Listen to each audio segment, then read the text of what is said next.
and welcome back to the Brighton Music Club, which is our offshoot of the Brighton Film Club, which again you can follow on Instagram, and you can follow us here on YouTube, and we have a website as well where we post movie reviews. So again, I'll include all of those various links. Over on the Brighton Film Club Instagram, we are still recommending TV shows and movies that you can get on all of the streaming sites, and we will continue to post those as well. With the Brighton Music Club, this is our new venture, and this is our first series which we are calling Underrated Albums. Thank you very much for anyone who watched the video yesterday on the Beatles for Sale. That video is still live, of course. That is episode 1 in this particular series, and it hopefully set out the stall of what we're sort of doing here, which is highlighting a particular album in a band or artist catalogue which maybe doesn't get the attention that some others do, or potentially needs to be maybe reappraised. Not just limited to sort of huge massive bands either. We will sort of later in this series pick out some albums that flew under the radar, bands who didn't release as much content. But for now we're kind of sticking to the theme of bigger artists and an album from their particular discography which has been overlooked. Incidentally, on the Beatles one, we love Beatles for Sale here at the Brighton Music Club, and we do feel it is probably the most underrated album in their catalogue. Me personally, Abbey Road is actually my favourite Beatles album. So, as I said, it doesn't necessarily correlate to favourites or what is best or anything along those lines at all. It's just something that perhaps needs to be re-evaluated, critically reappraised, or it might be that you've not listened to it. I've had a few comments from people who have never heard Beatles for Sale or don't remember listening to it. That is exactly what this is here to achieve, and hopefully it'll inspire you to go and have a listen to that particular record and discover something about an artist. You know, for me, and the Beatles are a really good example. Just going off the greatest hits is definitely not the way to go. It can be quite intimidating just to listen to a greatest hits and songs you've heard a million times and go, you know, I've heard these songs a million times, I don't get it.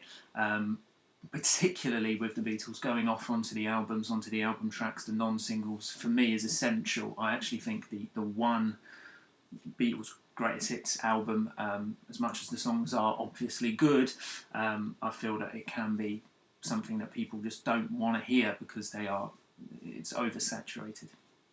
Anyway, it moves us nicely on to episode 2. Today we're going to be discussing the boss himself, Mr. Bruce Springsteen, and we here at the Brighton Music Club think Tunnel of Love is an underrated album. Now, this whole idea for this sort of podcast, or was meant to be a podcast, and is now a video podcast, blog.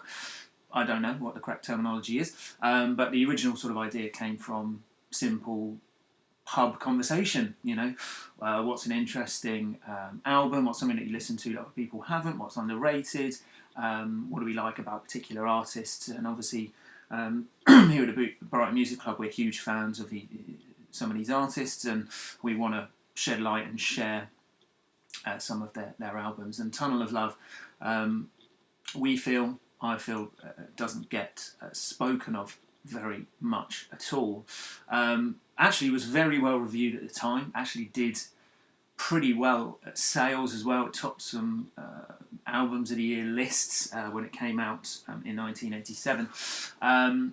But since then it seems to have become a bit of a whipping boy, or just simply something that's forgotten. A lot of people will talk about Springsteen just in his either just the classic phase, which general consensus seems to say is the Born to Run up until Born in the USA, or they'll talk about him as a modern artist and the stuff he's done most recently, certainly the political leaning of some of those more recent albums, and stuff like the amazing Springsteen on Broadway, some of the acoustic stuff, obviously the non-E Street Band stuff that he's done recently as well.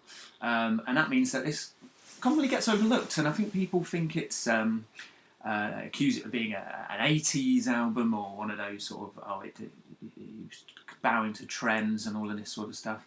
And it's a criticism that you can level, but I actually don't think it holds a huge amount of weight, personally. For us, with Tunnel of Love, it should be grouped into that classic era, and it should actually rank Born to Run up until Tunnel of Love as the classics.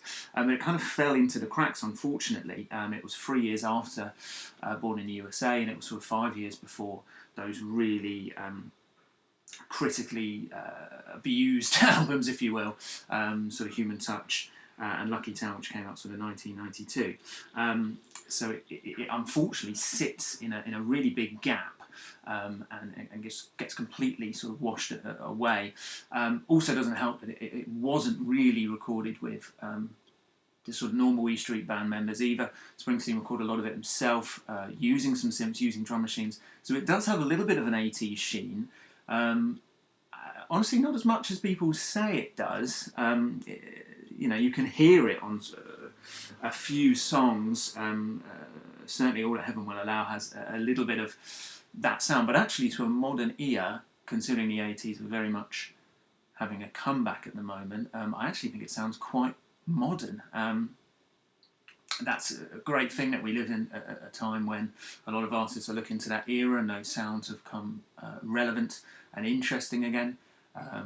But if you ever listen to some of these songs that were accused of being a little bit 80s sounding or dated, actually I think they sound pretty good, very modern these days as well. It's commonly written, or seen, as his divorce album. Certainly it was between his two marriages at the time. There were accusations of him having an affair with his soon-to-be second wife at the time, and a lot of that content feeds into the album, so it gets hit with the sort of relationship-heavy, depressing stick. Again, I don't think that holds a huge amount of sway. Like we were talking about with Beatles for Sale, a lot of those themes are put into really lovely sounding songs and not downbeat songs at all. But actually it lends them further weight. He's always spoken about love and relationships, but this really goes a bit more personal, which stands out from some of the earlier stuff. And I like that. I think that's really interesting, and I think that suits him.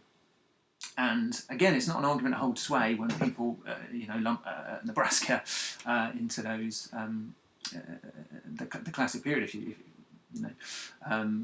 that's certainly a lot more downbeat. Again, it's beautiful. It's an absolutely wonderful record, but you can't sort of say with Tunnel of Love that it's not good because it's downcast. It's certainly not an accusation that I will buy into at all.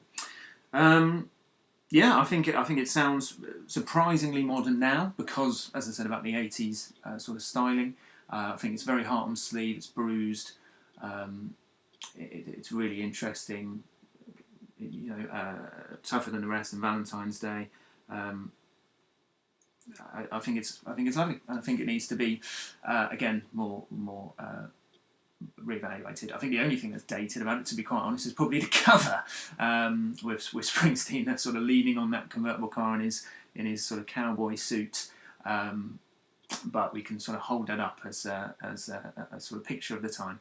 So that's my view on Springsteen's Tunnel of Love.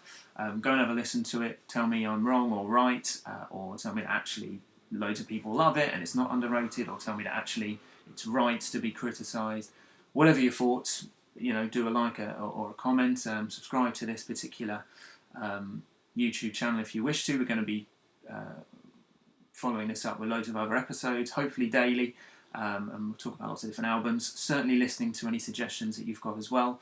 I'll kind of keep on the big artist theme, just so you can kind of get the tone and the gist of what we're doing, and then I can move on to some of the albums, as I say, that a little bit maybe lesser known, or an artist that isn't as big, but I think for now it kind of makes sense to talk about these bigger artists and something in their discography which has been overlooked. And certainly, as I said with Springsteen, we here believe that it is Tunnel of Love.